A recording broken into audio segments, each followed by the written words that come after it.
Hi everyone, welcome back to my channel. This is my 6th London exchange video diary, and in this video I will talk about what happened to me in the past 2 weeks, and obviously in English, but I'll also put a Chinese subtitle so you can read it if you don't know English. Now let's start. In the last video I said I was going to the Republic of Montenegro with my best friend Mia. Now you can see I'm still in my dorm. So what happened? Okay, this is a really sad story. But basically, I was invited to the apartment of one of my friends who comes from CHK Shenzhen as well. And we ate hot pot, which was really delicious and nice.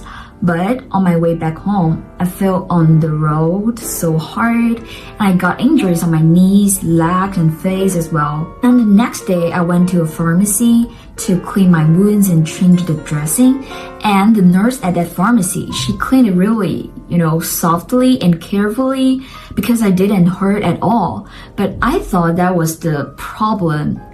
At the beginning, and then everything just happened. After 3 days, I found my wounds really swollen and red, and there's something green and black under the skin. So I was really afraid, and I asked my Spanish friend.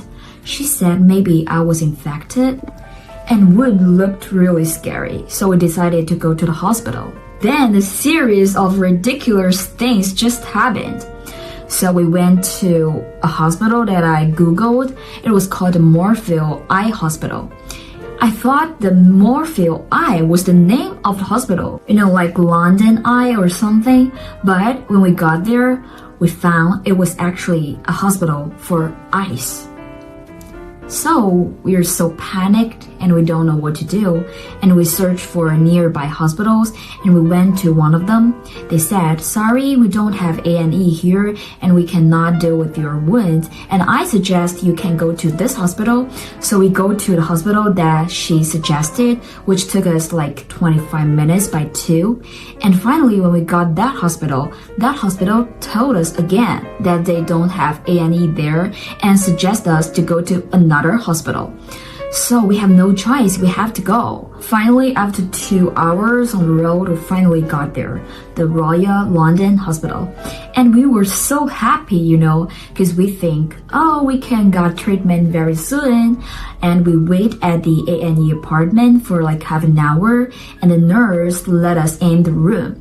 And she took my blood pressure and my temperature, and she told me to wait in another room. Yes, another room, after half an hour of waiting. So we went to another room, and we thought it will be another half an hour or something, and we thought we can accept it. But after 1 hour of waiting, we were still sitting on bench and don't know what to do. So I went to the reception and asked, how long do you think it takes us to go into the clinic to be treated? And the receptionist said, it's still like 2 hours maybe. And we were so shocked because it was already 3:30 in the afternoon and we left the hall at 12, and we thought maybe after half an hour we'll be back, so we didn't eat our lunch. Yes. And we were so hungry at that time, so we can only order takeout from Uber Eats, which took us about 28 pounds for only 2 hamburgers. By the way, I never thought hamburgers can be so good because we were so hungry and exhausted and impatient at that time. So when 2 hamburgers came, it's finally, and the time came to 5 p.m. and we were still waiting.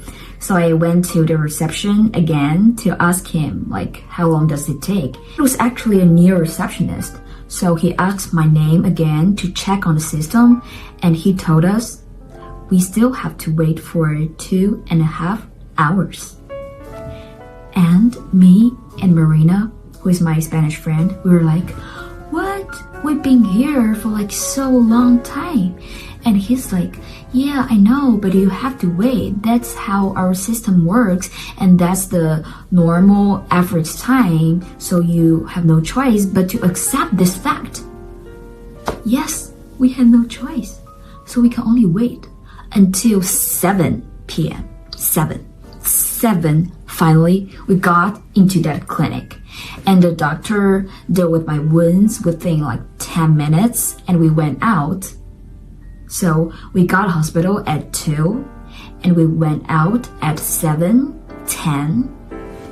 It took us 5 hours doing nothing, only to wait in the A&E apartment.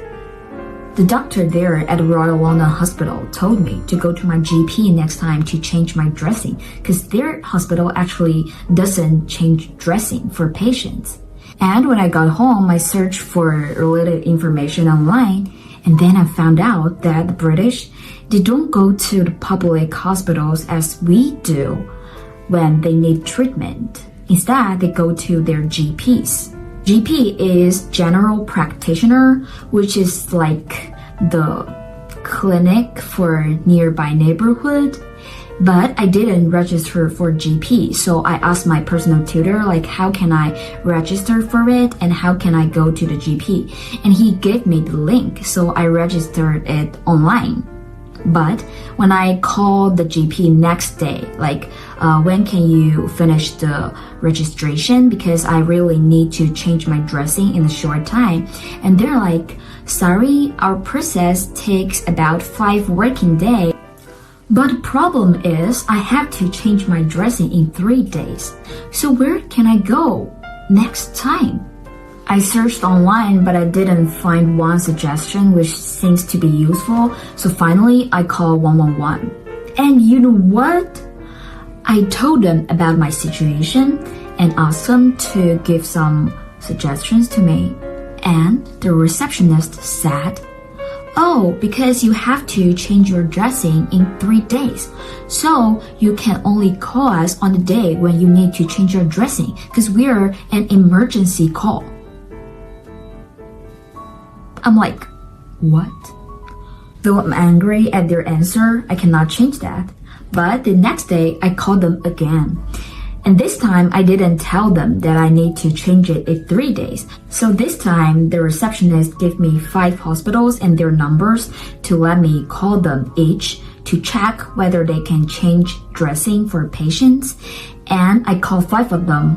1 didn't pick up, and 3 of them can change dressing, so I picked the nearest one. Because we went to that hospital very early in the morning, so we changed it within 1 hour and went out of the hospital like very early, which was very delightful. But I really have some complaints about the British medical system, because you see, the process is so complicated, and I don't know if one person has some emergencies, should them wait for like the same 1 hours in the public hospital? Because the GP also need appointments. You cannot go to and get treatment immediately. But in China, we can go to any public hospital in any time, and we can get very immediate treatment. The good thing was they didn't charge me money. I think that's the humanity of the medical system in this country. To conclude, there are some good points, but also some drawbacks. It's just my personal experiences, so also my personal point of view. But I really want the medical system to be more efficient, so the patients don't need to be waiting for that long time. And because of this accident, I have to cancel our trip to the Republic of Montenegro, which was really sorrowful. I'm so sad at the time because I have nothing to do but to sit in my dorm and watching my swollen wounds without going to the place that I want to go with my best friend. But whatever. And there are also some happy things I want to share with you guys. The first thing is that I got a really good friend here whose name is Marina, and she's a Spanish girl. So she accompanied me to the hospital twice, and she was so patient and nice and gentle and beautiful also. And she done my nails yesterday.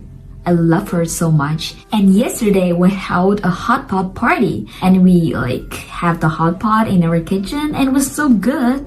And I was really lucky that they enjoyed the Chinese food. I think we're getting closer and closer every day. One more thing I want to share with you guys is a class that I had. So the title is this. It's basically a film analyzing class. What I really likes about this class is that it has so many open and new and updated ideas. Like last week, we had a class about queers, like LGBTQ groups. We've learned so many new things from that class, and we had so many like fierce discussions. I'm so glad to listen to everyone from different countries about their own ideas about different topics. So I really enjoyed that class like every time. And I really hope we can have more this kind of class at CHK Shenzhen. That was so interesting. And I really think we need to learn those things. Finally, I just want to say everything is getting better for me right now. And next month, I'm going to the concert of Xue Zhiqian. Thank you guys so much for listening to my nonsense talking all the time. And let's see you in my next video. Bye bye.